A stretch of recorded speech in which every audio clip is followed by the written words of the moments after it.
আসসালামু আলাইকুম বন্ধুরা। আশা করি আল্লাহর রহমতে আপনারা সবাই ভালো আছেন।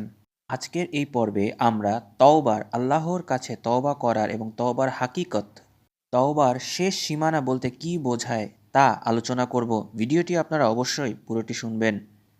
তওবা হচ্ছে আল্লাহকে চেনার উপায়। তওবা দ্বারাই নেকি এবং খারাপের পার্থক্য করা যায়।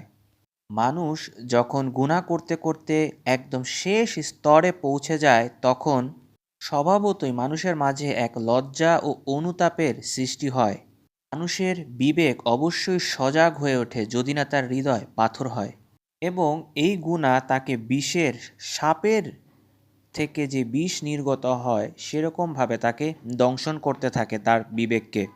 সারা জীবন পাপের যে বিষ গলধকরণ করেছে, তার জন্য যখন অনুশোচনা উপস্থিত হয়, তখন সে নিজের বিবেকের নির্দেশেই হোক বা কারোর কথাই হোক বা সৎ পরামর্শেই হোক, যখন মানুষ অনুতপ্ত হয় এবং খারাপ পথ থেকে সরল সোজা পথে ফিরে আসে এবং তওবা গ্রহণ করে, এটাই হচ্ছে তওবার হাকিকত বা সংকল্প। এখন আপনি কিভাবে বুঝবেন যে আপনার তওবা মহান আল্লাহ কবুল করেছেন? কবুল করা না করা সম্পূর্ণ আল্লাহর উপরেই ন্যস্ত। তবে আমরা আশা করতে পারি তওবার কবুল হয়। কিছু ব্যাপার আছে যা থেকে বোঝা যায়। যেই আল্লাহর বান্দা একান্ত মনে নিজের গুনাহগুলোকে স্মরণ করে আল্লাহর দরবারে তওবা করে, তখন আল্লাহ আর তওবা কবুল করেন। একমাত্র গুনাহই আল্লাহর সাথে বান্দার ব্যবধান সৃষ্টি করে। আসলে মানুষের দিল বা হার্ট একটা আয়নার ছায়া। মূলত ফেরেশতা জাতীয় উপাদানে সৃষ্টি করেছেন মহান আল্লাহ।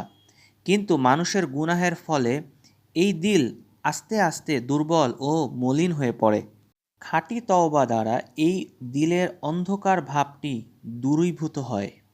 এখন তওবা করার পর যদি দিল সাফ হয় এবং আপনার যদি মনে হয় যে দিলের মাঝে পরিবর্তন এসেছে এবং আল্লাহর দিকে মন আকৃষ্ট হয়, নেক কাজের প্রতি মন আকৃষ্ট হতে থাকে, তবে আশা করা যায় মহান আল্লাহ আপনার দোয়া এবং তওবা কবুল করেছেন।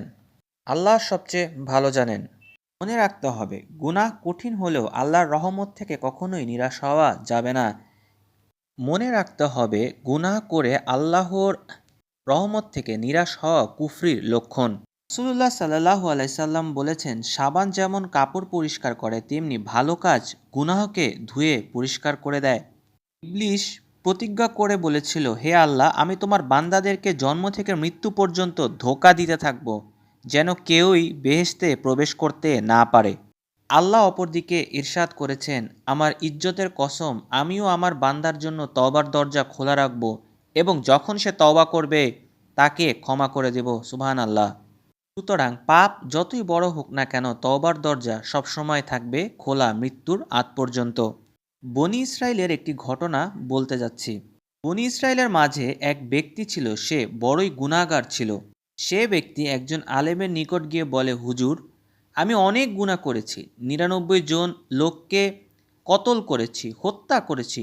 এমন অবস্থায় আল্লাহ কি তার দরবারে আমার তওবা কবুল করবেন?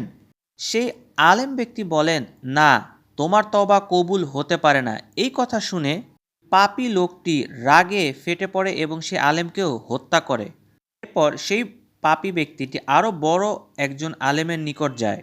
এই বড় আলেম তাকে পরামর্শ দেয় যে তুমি দেশ ত্যাগ করো এবং অন্য দেশে গিয়ে তুমি তওবা করো, আল্লাহ তোমার তওবা কবুল করবেন।